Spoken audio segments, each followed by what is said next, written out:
Hallelujah, praise the Lord.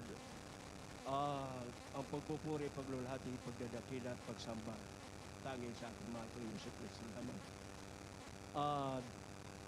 Dobleng paggalang sa ating beloved pastor, Evangelist Weldy Almeida na propeta ng ating mahal na Panginoon Hesus Kristo. At sa di malimutan natin ang turo at aral ating beloved assistant pastor Lina si Almeida at pagbati sa kanilang mga beloved children, sa inyo po mga minamahal.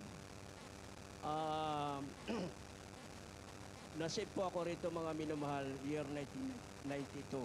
Bago po ako masave sa banal gawain ito ay may taglay-taglay ko po ang karamdaman ko, sakit sa bato at yung bisyo ko po mga minamahal, yung paglalasing. Hindi po maalis sa akin mga minamahal. Marami na akong nanalangin ako sa Diyos dati na aking sinasamba. Subalit wala po mga minamahal. Nang ako po ay masumbungan ko ang banal na gawain ito dito sa Jesus Miracle Crusade, year 1992 po, tinanggap ko po ang bautismo sa tubig sa pangalan ng ating mahal na Panginoon Hesus Kristo. Mula noon po mga minamahal ay hindi ko na maalala hanggang ngayon ang aking karamdaman.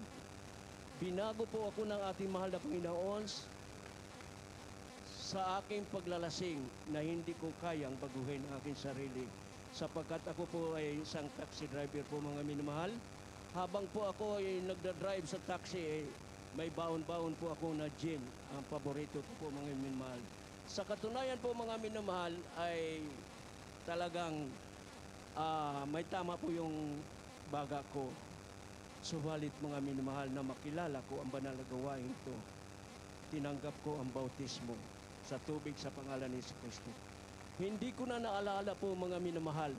Noong araw, maulanan lang po ako kunti mga minamahal, ay doon na yung ubo sipon.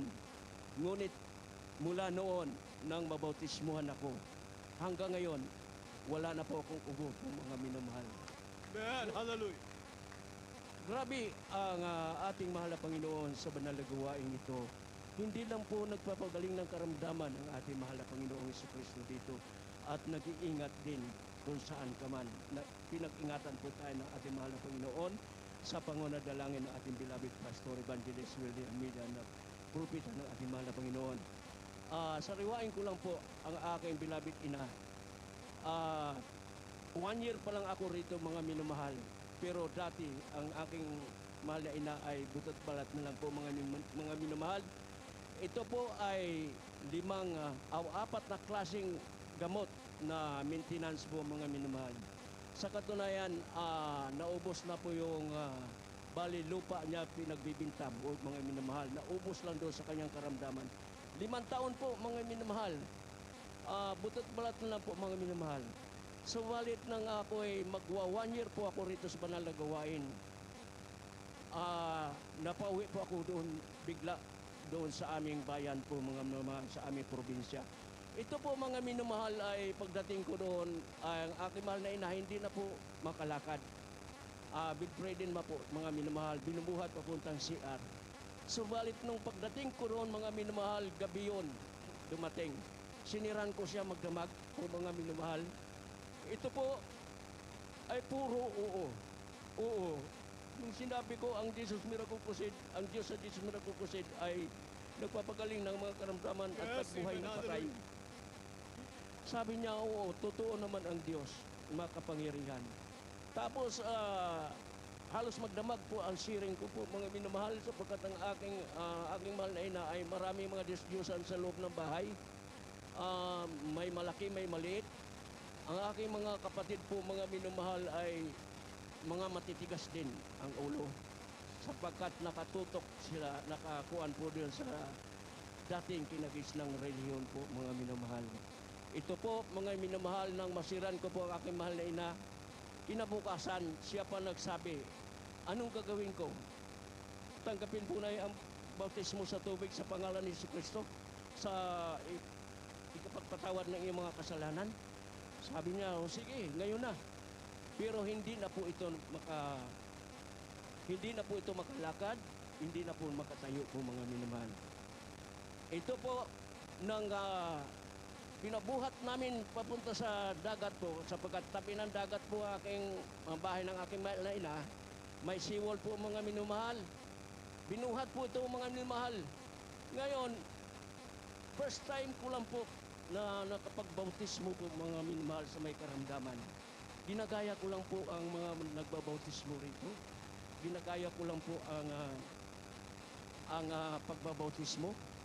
Ngayon, ginaya ko po nang ilubog ko na po sa tubig sa pangalan ni Hesus Kristo. Sa pangalan ni Jesus, bautismuhan kita sa tubig sa pangalan ni Jesus sa ikapagpatawad ng iyong mga kasalanan.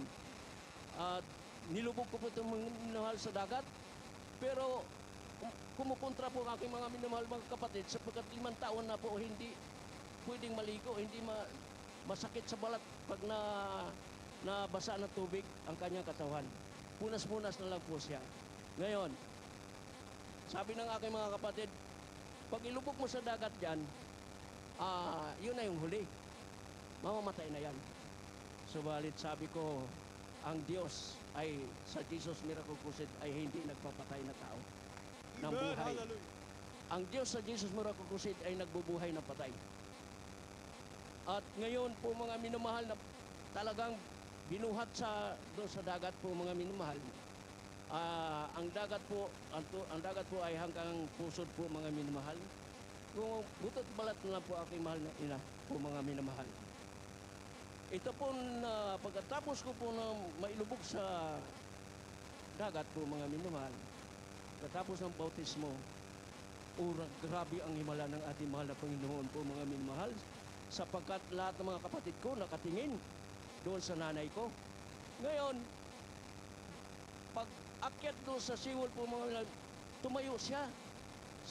Ang humahawak sa kanya, ayaw na magpahawak. Siya na mismo ang mag-akyat doon sa Glory to God. Hallelujah. seawall Praise po the Lord. mga minamahal.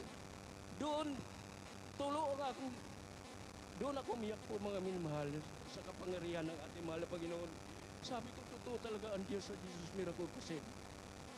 Ito po, pag-akyat doon sa seawall po mga minamahal, lahat ng mga kapatid ko at saka yung kapitbahay, nakatitig sa kanya po mga minamahal sapagkat butot balat lang ang aking mahal na ina. Parang nakakita sila ng multo po mga minamahal. Ang aking mga kapatid hindi po nakapagsalita po mga minamahal. Pumasok ng CR, siya na lang mismo ang naligo po ron. Tapos siya na mismo nagbibihis po mga minamahal. Dati binibihisan. Subalit, totoo ang ating Diyos sa Jesus Miracle Crusade. Doon po mga minamahal, ang luha ko walang patit. Dahil first time ko lang na nagbabautismo po mga minamahal na doon ay hindi ako binigo ng ating mahal na Panginoong Kristo. Sapagkat dito sa panaligawain ito ay dito ko rin naririnig na mga patutuo at sa krusada ay umatin po ako mga minamahal. Lahat ng krusada, inatinan ko na po mga minamahal na dito sa panalangin ng ating beloved pastor. Sa lugar ng Pangasinan po mga minamahal, umatin po ako doon. May bata po doon na dinadala ng bata, dinala ng ina, karga-karga niya. Doon po sa harap namin po ito nilagay po mga minamahal. Nakabalot na lang sa kumot. Tinanong ng worker, ano ito? Sabi niya, tatay ng aking anak. Bakit tinala din niyo dito? Sabing ganon. Dinig na dinig ko po ang sabi ng Malena. Narinig ko na ang Diyos daw dito nagbuhay ng patay.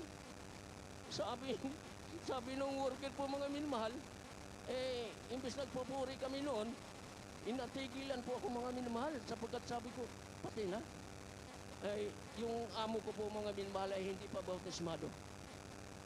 Kasama ko yung amo ko na kontra din minsan nagsasalita na hindi siya maniniwala sa born again.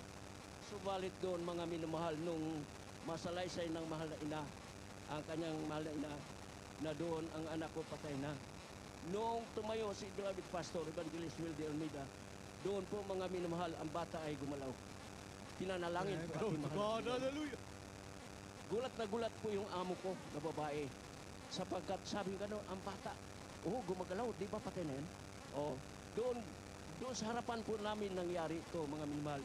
Doon sa lugar ng Pangasinan po, ay sa harapan ng simbahan.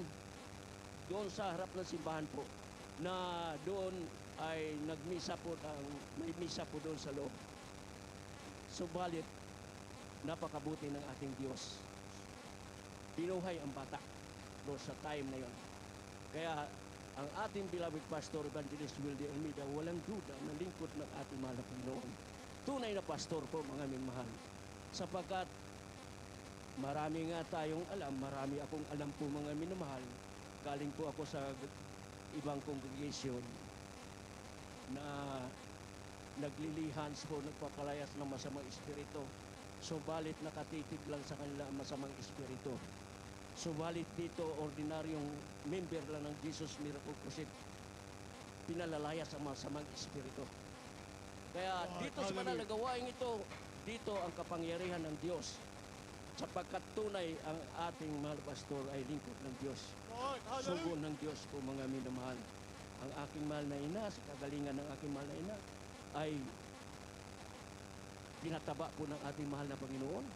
Dati payat, wala nang buto na lang, butot balad na lang. Kaya napakabuti ng ating mahal na Panginoon. Mula noon, year 1992, ako po nasip dito hanggang sa mga oras na ito, wala na rin ang aking karamdaman. Kaya ang papuri, pagluhati, pagdadakila at pagsamba ay tanging sa ating mahal Panginoon Kristo lamang.